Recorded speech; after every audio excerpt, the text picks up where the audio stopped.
Dwann B. Black History Commercial. Take 1. And in comes the 2 to the 3 and 4. Hold up. Celebrate our warriors and scholars. Black history on a t-shirt.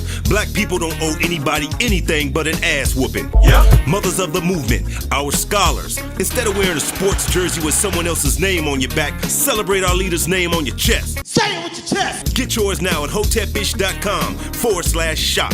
Free shipping on all orders over $75. Also, get your Black American Music Family Tree at incenseandashtrays.com/shop. 400 years of music created here in North America exclusively by Black Americans on one piece of artwork.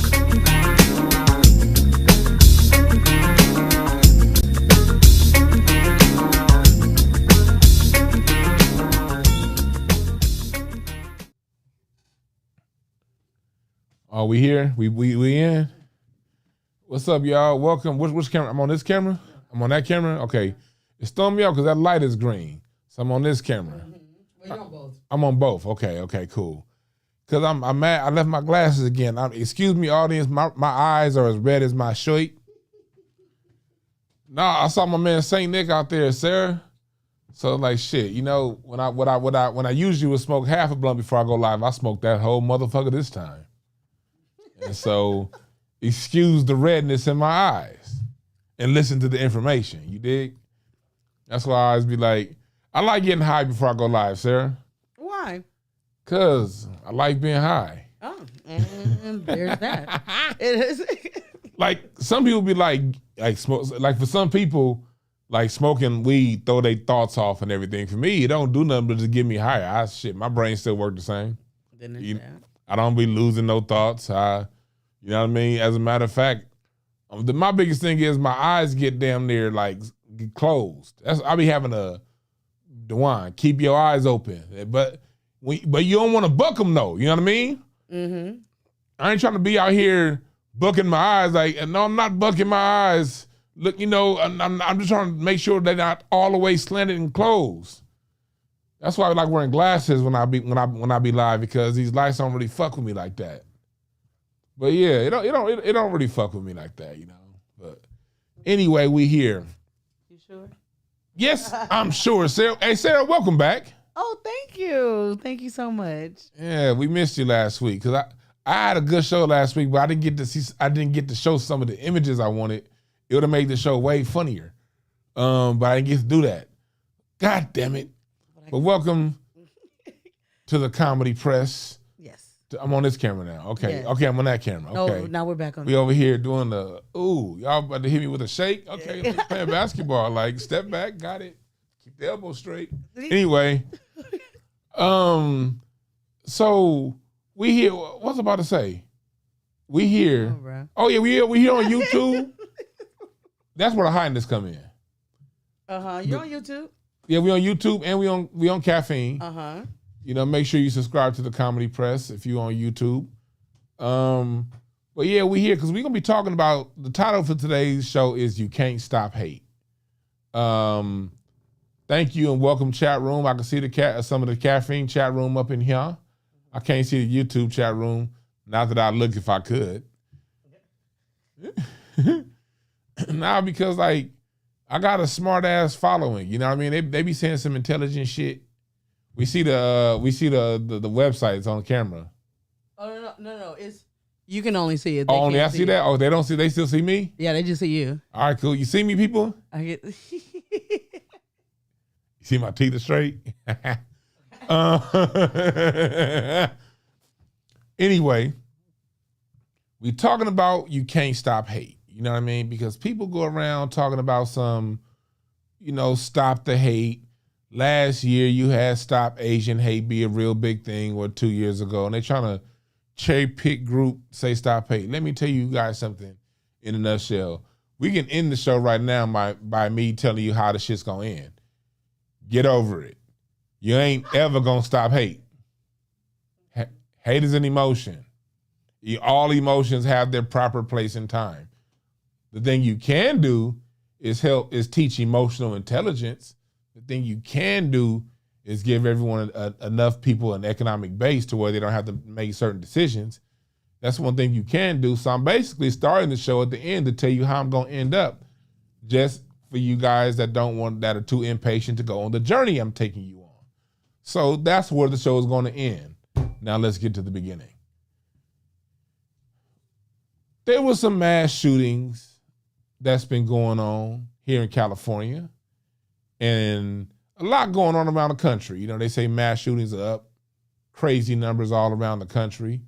You know, because look, when you live in a society that strokes fear, that does nothing but put people in fear, and all it does is teach people to hate the other that they don't know much about and to judge people off stereotypes, you're going to have these reactions.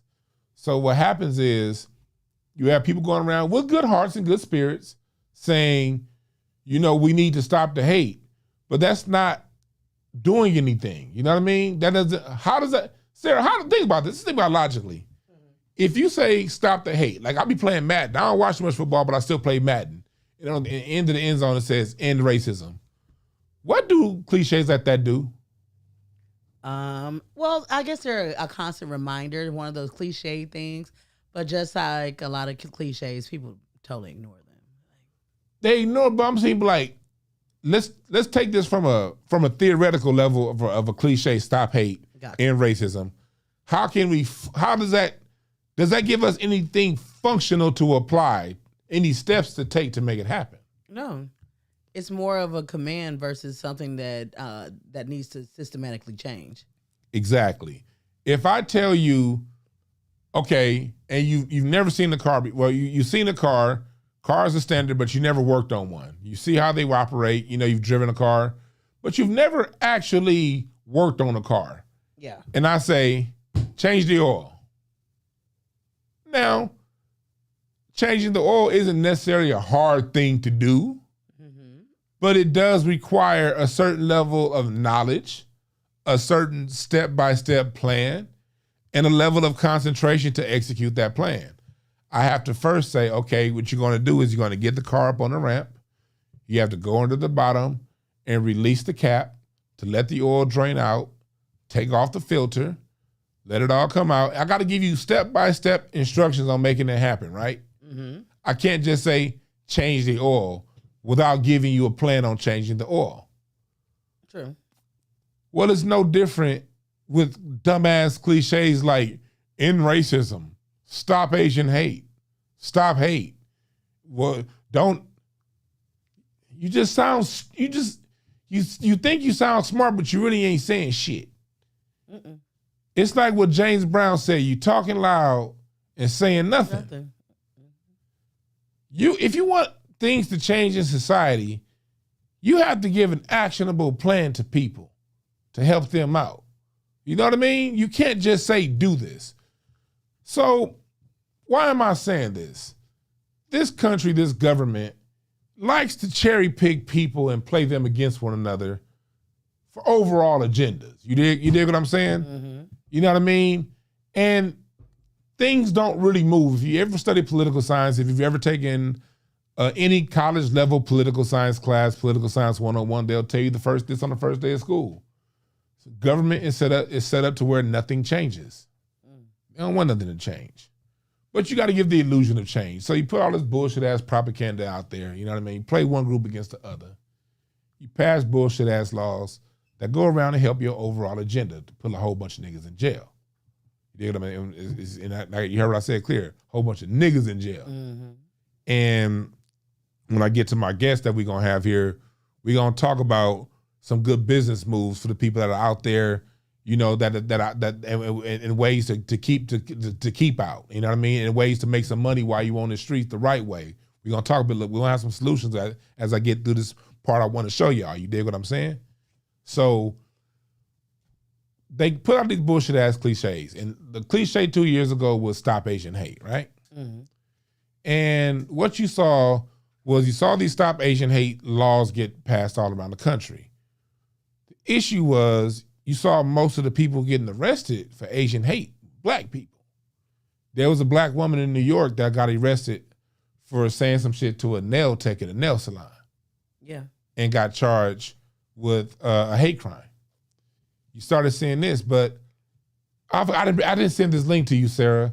But if you Google this right now, hate crime statistics 2022, and just Google that, and then statistics for the year 2022.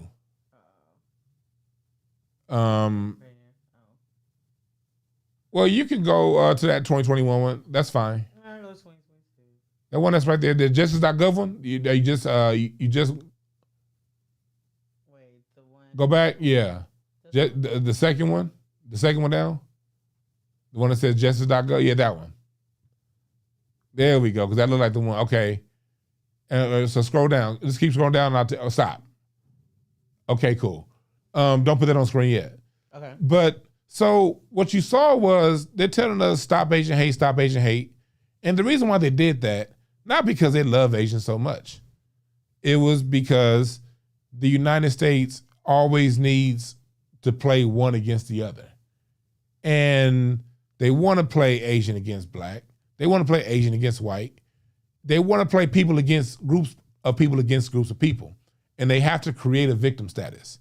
The victim status doesn't have to be grounded in any sort of reality. All they got to do is say it.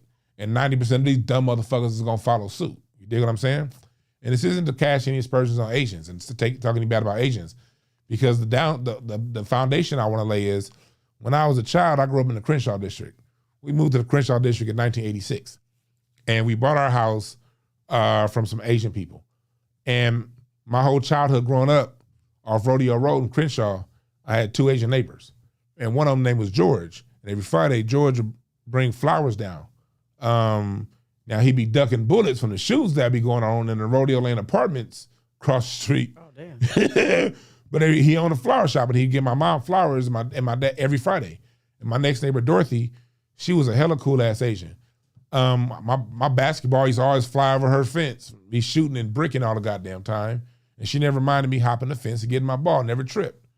Didn't trip when I played the drums. I was teaching myself how to play the drums in the garage, never tripped. Loved Dorothy. But I remember when my mom moved into that house, there's a little known history in LA. And if you go to my YouTube channel, I did a full breakdown on this about 2 years ago. And I put up articles and I gave you verified information. So I'm just giving you a little shell of it right now, but on my YouTube page about 200 shows ago, I talked about some of the camaraderie that was going on in the Crenshaw district between the Japanese and the black people. Well, they had a code when my mom and my dad bought that house in 1986. The Japanese people were saying, we only gonna sell to black people in this neighborhood because this is around the time the Japanese were getting their reparations. They got them a couple years later, but they were getting other monies and stuff put together. So a lot of your Japanese people were leaving the Crenshaw district and moving out into Monterey Park, into Azusa, City of Industry. And they were moving out further. Mm-hmm. And when my mom bought the house, the Japanese people said that we have a code that we're only going to sell to the black people and we're not going to sell way too much over the value because we remember what the black people did for us during World War II. When a lot of Japanese went to internment camps during World War II, the Japanese people who were in areas where black people lived, when they were in those internment camps, black people looked out for a lot of their homes. And a lot of black people held down Japanese people who got taken to internment camps. Wow. During the 1940s. It's a little known piece of history, but you can look it up and find it for those of you who want to look further. So there is somewhat of a history of camaraderie between Asian and black in South Central California. I know because I experienced it being raised in the Crenshaw district. But just because I had a good experience doesn't take away the overall point and what's going on and how groups of people are used against each other in society to pass bullshit laws that only fuck up niggas. So what happened is during the pandemic, they used the whole thing when really it was white folks. Put up them stats, Sarah. When yes, there was a lot of interracial, there was Asian hate, there was hate, but most of that was white folks on the Asians, not black people. Okay, you gonna put it to the screen? It was on the screen. It just went off. I know, but now they can see it. At first, You could see it. Oh, now it says no signal. I got you. Okay, you got me. But you want to see the thing too. I want to see it because I want to point you in the direction where to go. Oh, okay. Let me put it to the thing. Hold on. Yeah. So I can, because they see the part there where it says breaks down crime statistics by race, and while it's up there, it's on the screen still. Okay, it is on your screen now. You can see it. They can't see. Okay, scroll up because I want you to. Then when it comes back, I'm gonna have you sit down when it comes back on screen. Okay. Keep scrolling to when it breaks down to race. Keep scrolling. Oh, this one doesn't have that one. Go back. Okay. Oh no, go down. Scroll back down. Here we go. There it is. Now give that to the audience. Show that to the audience. Okay. 1 second. All right. So you see here that right now it shows the hate crimes that was committed by who at the highest, right? Now you can put it back on me because it didn't have the other string. I'm not gonna spend too much time looking it up because I want to get my point off because I pointed. I wish I gave you the website before. Anyway, you can put it back on me. Okay. Damn, I wish I want to show you niggas this shit. But basically what it's pointing out is we're not the primary perpetrators, and black people in California by far, I think we were like something like 60% of all hate crimes, victims of hate crimes, and we were only like 6% of the population. But they had this whole Stop Asian Hate thing going on, and it made us look like the perpetrators of violence. And since then, a lot of black people been getting put in jail over the bullshit. And so we get to this weekend and what's been going on lately. Now you can go back to them other websites. Well, actually, you ain't even put them up. You've had a lot of Asian on Asian crime, mass shootings, starting with the mass shooting that happened in Monterey Park? No, before that. It was in, look it up, it was in Orange County last May. Oh, remember the dude walked into the church and started blasting? Oh, yeah. And then you can put it back on me, Sarah, the camera. It's back on you. Oh, it is on the screen, it's on the website. Oh, I'm sorry. I was looking that up for you. Okay. You had that, and then you had the Monterey Park incident, and then yesterday you had the incident up in Half Moon Bay up in San Francisco, near San Francisco. Yeah, I'm like, but did you find it odd that it's older Asian men doing it? Yeah, I don't find it too odd because they live in a very repressed culture too. You know what I mean? And they also live in America. Everybody's a thug here, Jack. It's a song by War. It's called "The World Is a Ghetto," right? The world is a ghetto. I may be coming in 1 second. The world is a ghetto. Why am I bringing this up? I'm not bringing this up to say Asians are more violent than other groups. No, I'm not. I don't play them bullshit ass Ben Shapiro games. You know what I mean? Because I don't believe putting a permanent stain on everybody gets you anywhere. I do believe in being intelligent about what's going on the chessboard, looking at every piece and seeing how it's moving. I think that's important. Yeah. But when it comes, when I started the show by saying you can't stop hate, you can't stop hate. Hate's going to happen. Hate's going to exist, especially in an environment to where you pit one against the other. You know what I mean? When you live in an environment, in such a competitive environment that we're in right now, you're going to have people that's going to blow a fucking lid. You know what I mean? And so you can't stop it. The only thing you can do is teach emotional intelligence. And another thing you can do is when they want to have slogans like "Stop Asian Hate," "Stop this," and they want to pit one group against the other. And for a lot of you corny ass niggas out there, this is especially directed to you corny ass niggas out there that be like, we the only people, we's our own worst enemy. You don't see no other people doing this to each other. It's only time you see this happening is black folks. This is to you weirdo cornball ass niggas.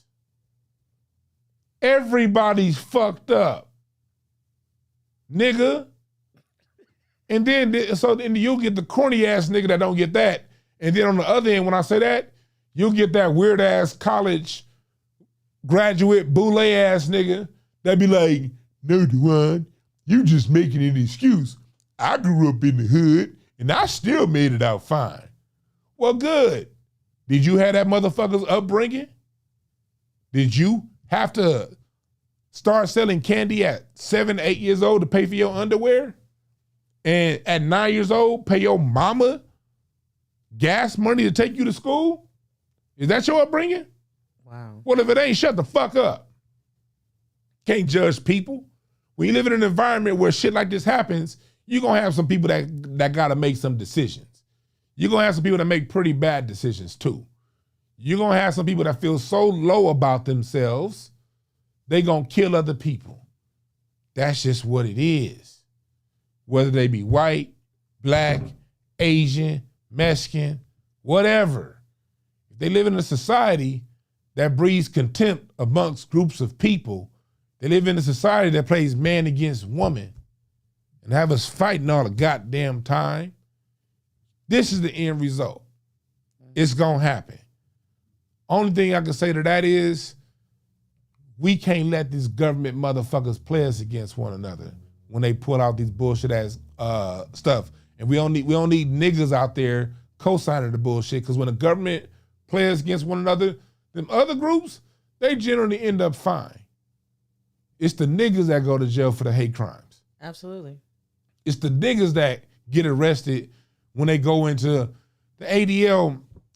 Professor Black Truth did or was it Jason Black? One of them did a cold breakdown on this was Jason Black. He did a cold breakdown on this past Sunday on what they call offenses and towards the Asian community that they had. That group of people that came up with the anti-Asian hate crime bill. And the offenses were things like people saying shit to them. Niggas wish we had it that good. If it was only words, Nick, what? Words, not whippings? Man, I'm gonna bring my guest on because I got some questions I want to ask him. Can we do a commercial so I can set him up? Yeah, set him up. Run my commercial. Okay, and we'll be right back. We'll be right back, and I'm gonna set up my guest. Dwann B. Black History Commercial. Take 1, and here comes the 2 to the 3 and 4. Hold up. Celebrate our warriors and scholars. Black history on a t-shirt. Black people don't owe anybody anything but an ass whooping. Yeah. Mothers of the movement, our scholars. Instead of wearing a sports jersey with someone else's name on your back, celebrate our leader's name on your chest. Say it with your chest. Get yours now at hotepish.com/shop. Free shipping on all orders over $75. Also, get your Black American music family tree at incenseandashtrays.com/shop. 400 years of music created here in North America exclusively by Black Americans on one piece of artwork.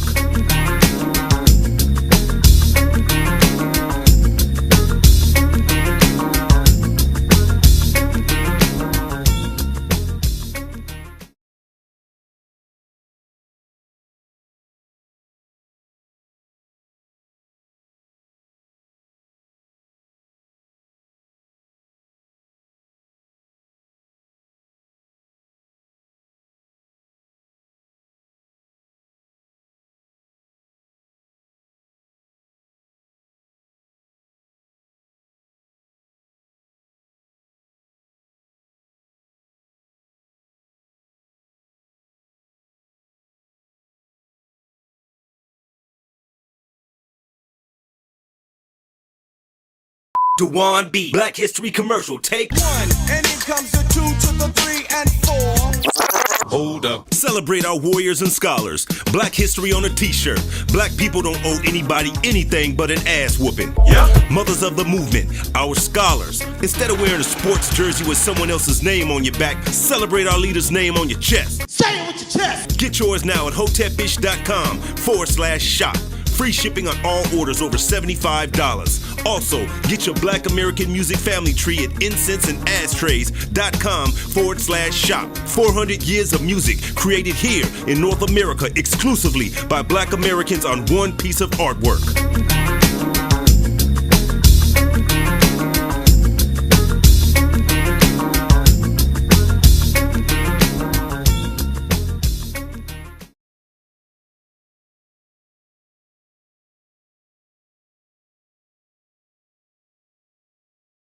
There we go. You ready? All right, cool. We back. Are we still on YouTube? Yes. For the next 5 minutes. 5 minutes we on YouTube. We got my man Saint Nick here. What's up, brother? What's going on, fam? Yes, sir. Yes, sir. I love talking to Saint Nick. Check us out. Man, that was fun going out to Seattle, man. Man, we love you up there, brother. Man, he had me come out there to Seattle to do the podcast. Man, that shit was fun to the motherfucker. Man, for sure. We was at the boxing match this past Saturday. That shit was dope. Yeah. But I have a reason for my madness. Why did I bring Saint Nick here? Because we're talking about what's going on with propaganda and how they use that propaganda to put us in jail, put us in prison. And I brought up the whole Asian crime thing to point out, not to shit on Asians, not to say they're any worse or any bad, to point out to a lot of people because there's a lot of black folks out there that think we just the worst thing ever. Not to cut you off. Not to cut you off, but it was something that you forgot to touch on. Go ahead. The samurai mindset. Yeah. So it's not that, it shouldn't be far off that these gentlemen are going and doing what they're doing and they're older, happen to be older, because the mindset is, you don't know what, they might have cancer and say, you know what, I don't like this. Yeah. So I'm willing to sacrifice myself for my cause of, remember, these are the same people during Pearl Harbor that took their planes and kamikazes. Oh, mamas. In the plane. Damn, dropping a bomb. I'm a nigga, I'm going out. And that is that culture that has that way of thinking. That's a good point you put it on that. I didn't even think about it like that. Because it is cultural nuances, because it's like the connection between the church, Monterey Park, and this one was older, Asian men. And taking out a lot of people. And even to the white folks, a lot of times we think mass shooting, is just the white folks. It's a lot of, this happens around the world a lot. Exactly. Now it happens in the United States more than other places around the world, but it still happens. I'm pointing out to people that bullshit is bullshit, and bullshit is not confined to any race or any one group of people. And the government know that. But when you see them coming out with these agendas, and it's government when you see TV commercials everywhere, and you see the NBA, anytime you see the NBA, NFL, TV commercials, movies, the news on the same page, put two nickels together, nigga, and use your own brain. You know what I mean? So we see they do stuff like that. And I don't like to ever stay in that perpetual victim mindset, because we are victimized, but even in the victimization, it's still things brothers can do to protect ourselves. Because they target us, like what Jason Black says, they target us because of our color, but they victimize us because we poor or something like that. And to touch on the point, before I get to my questions I want to ask you, Saint Nick, I was talking about earlier, people got decisions to make at a young age. And a lot of kids are really put under pressure, and a lot of people judge the kids out there for making certain decisions that we make. I notice as black people, when we get in trouble, it's usually crimes of desperation. You know what I mean? Yeah. Or you at a young age and your head ain't right. Talk to us real quick about just the mindset of a youth that ain't got everything that he got together, and some of the stuff that goes through a mind of a 16, 18-year-old. I mean, the one thing, we live in a country, it's a very materialistic country. Yeah. So it's like you're seeing one kid with a pair of Jordans on, or that outfit or the clothes. Your mindset is depending on even region. Mm-hmm. DC, they got it bad. New York, they got it bad. New Orleans, they got it bad. Detroit, they got it bad. So a kid that's actually 13 is making grown man decisions. Because they're so desensitized by these games, by the music. Like, I'm a TV, I'm not gonna bullshit. Yeah. It's just the truth. I remember wanting to make bombs as a kid, just taking batteries and taping them up. Because I'm watching Rambo, I'm watching Commando. Man, people talk about the TV. We grew up on 18, nigga. Come on. So you're into that. So it's like if you're sitting there, you got a kid, and your kid is non-function, sitting in the room, playing video games all day, and he's great at, I'm not going to say none of these video games, but I'm just going to say if they can kill like that, Well, mentally, we remember back in the day in the 80s, we used to call them war games. They used to teach that to chimpanzees. Yeah. You know what I'm saying? It was, in the future, we're going to be able to hit people with drones. Yeah. That is that future now. Dang, we living in that. This is like Contra, the game. Man. We living in Contra. The thing is people don't believe that they don't have that 50 lives. Mm-hmm. So they not playing. Because it's even with the culture right now, even with these guns and shit. Motherfuckers is committing a crime and crying. Yeah. They, Crying. Look, hey, look, they're doing this and they're doing and it's like, you know, I don't promote crime in no kind of way because I feel there's too many ways. Like that, them days is over. Everything's on camera. Yeah. Everything on social media. If you using social media to communicate anything that's government, but go ahead. Man, come on. Hey, your favorite rapper, he ain't got no shooter around him, man. He got some idiots around him. That's just trying to get paid. Yeah. So was that? Oh, about to switch off. Okay, we about to switch off of YouTube and going over to Caffeine. So follow the Comedy Press on Caffeine because we about to really get deep here. We about to really go and bring this all the way back around. You wonder how it started? We're in the middle. We about to bring this 360 and bring it all the way in. So for any young people listening out there, we're not only gonna talk about what's going on, we're gonna give some solutions and some games and some things you can do that are straight up above board that anybody can do just with little focus, a little concentration, and a little will. We about to get into all that. We're gonna bring solutions to what we're talking about today.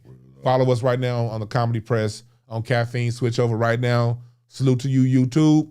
Holler at me. Oh, did you switch over yet? Not yet. Before you switch off, YouTube, you know I got my live show September 25th at the Comedy Chateau. I'm going to put when I'm done with this, I'm going to put the link in the description box over here on YouTube. September? No, I said September. February 25th. Oh, okay. My bad. Next month. 25th, yeah. Yeah, February 25th. It's a Saturday, 10 p.m. Half the tickets are already sold out. I ain't even told you niggas yet. It's not the biggest place, but I already sold half the tickets. So I need you niggas to get tickets. I'm going to put the link in there later on. But yeah, YouTube, follow us over at the Comedy Press right